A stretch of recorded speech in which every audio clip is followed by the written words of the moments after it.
You ready? You seem ready. Let's go.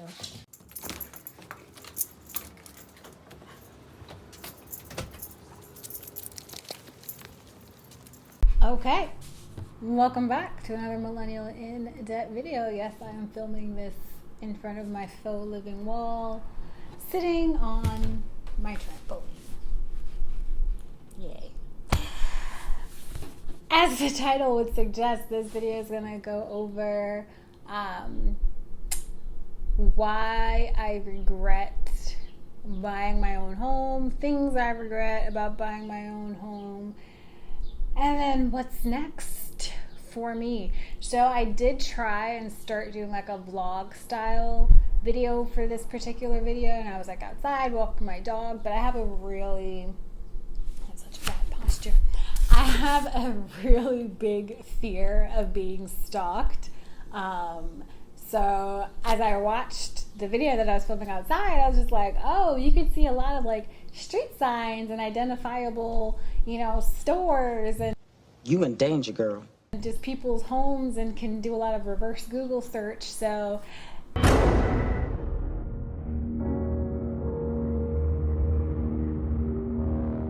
no Joe Goldberg's here, so we're gonna stay indoors. Anyway, so I purchased my first home in January of 2019. Today is July 15th, 2020, so it's been about a year and a half, so like 18 months. And from the minute I moved in to this home, I almost immediately hated it. And I am a first generation Haitian American, and I've made several videos about being first generation and dealing with finances and making decisions and things like that. And if you haven't seen those videos, you can just click up there. And so as a first generation person, you tend to do a lot of things, or you make a lot of your choices based off of what your parents haven't done, or goals and ideals that your parents have for you. You always want to earn your keep. You always want to work really hard and achieve things that your parents weren't able to achieve. And in doing that, I really thought it was important to go to school, get a degree, get a job, buy a home, right? That was the formula of success in my life.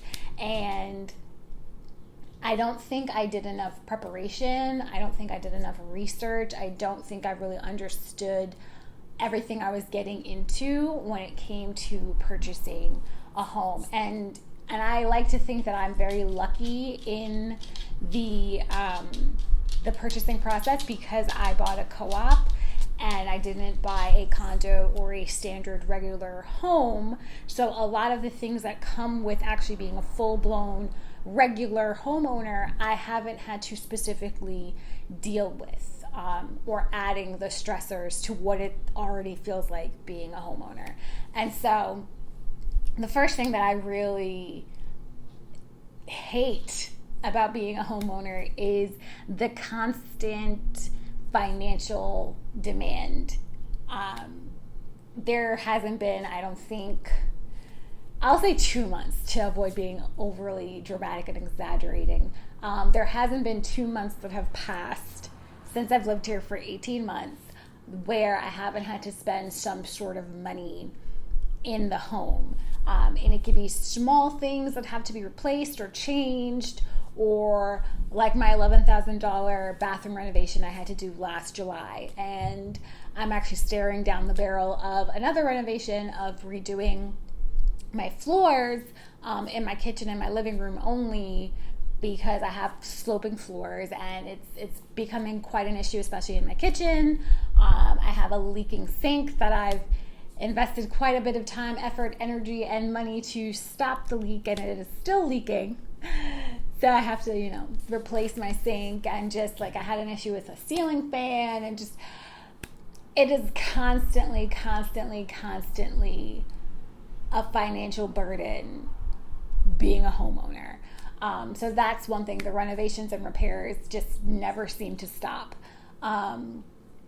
Fortunately, like I mentioned, I live in a co-op, so the property tax that you do have to pay when you are a homeowner is like wrapped, I don't know, whatever. It is a part of the monthly maintenance that I pay. So my property taxes, my garbage, sewage, all of those things that you do have to pay as a homeowner on top of just your mortgage and your homeowner's insurance, they are entangled in my maintenance. So I don't have to think about doing it separately, even though I still am paying for it, obviously, but it's not something that I have to be like, oh, I have to pay my property tax today, I have to pay the sewage today, I have to pay this and this and this today. So it's just, I'm thankful for them. I'm not thankful for any bills, but I'm thankful that the maintenance fee is one big total that takes care of those aspects of being a homeowner that are very annoying and just, gross.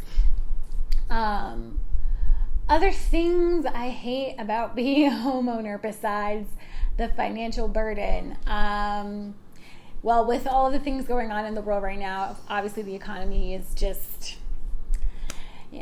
flailing along, and there's buyer's market where it's really like amazing time to buy, and then there's seller's market where it's an amazing time to sell.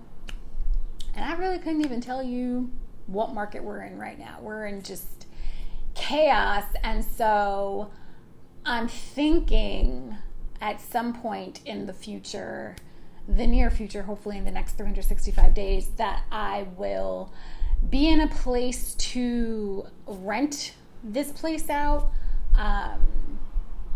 and use it as some sort of passive income. I still do have my mortgage, obviously, and my maintenance fee. So whatever I rented, I would have to rent it at a high enough price where I'm still being able to cover my monthly payments and making some sort of profit to make it, worth renting it at all.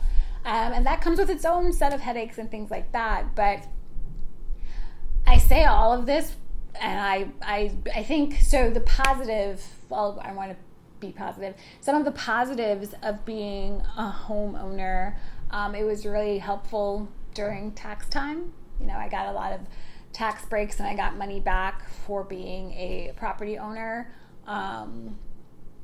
Positive was I have my own space. I grew up in a very big traditional Haitian family, and my parents' home oftentimes would have 6, 7, 8, 9 people living. I mean, it was a 3-story home, and it's a beautiful, really big home, but it was very crowded and very cramped. So I was very happy to have my own space, my own silence, my own opportunity to have friends over, and kind of just do what I want and walk around naked if I want, and whatever. So that was obviously a positive, but I could do the same in a rental apartment.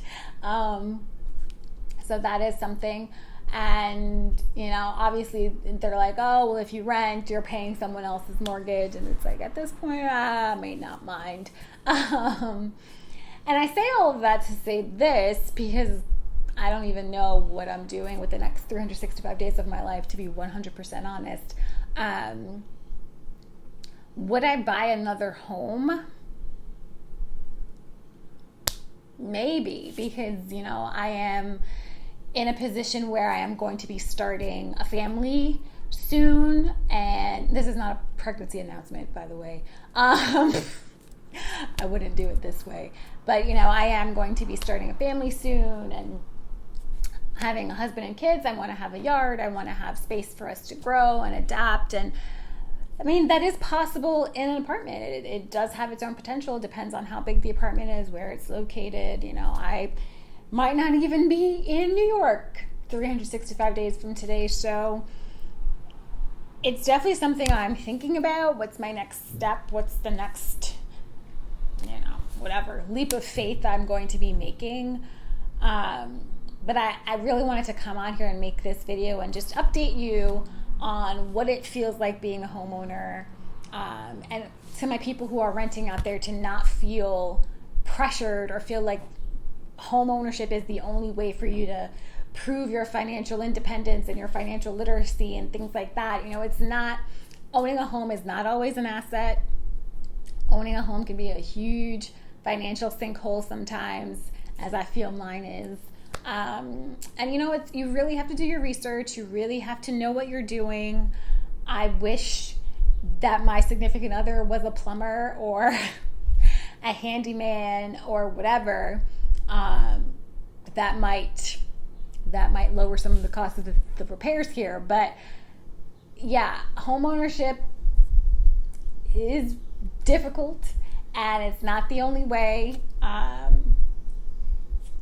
It is something you really want to go into really thinking and having all your questions answered before you kind of jump into it, because once I jumped in, I felt like I was way over my head and that I couldn't back out because, you know, first generation, got to make my parents proud. I'm the oldest, got to make my siblings proud. My friends, you know, I'm one of the financial leaders in our group, so I have to show them how to do this well. And it's like, girl, please, I should have jumped ship the minute I moved in. But everything is a learning process. Everything's a learning experience. And I guess we'll see what the future holds. I guess we'll see 1 year from today when I do the updated video, you know. Where will I be living? Will I be renting? Will I be in New York? You know, who knows? God. Bye.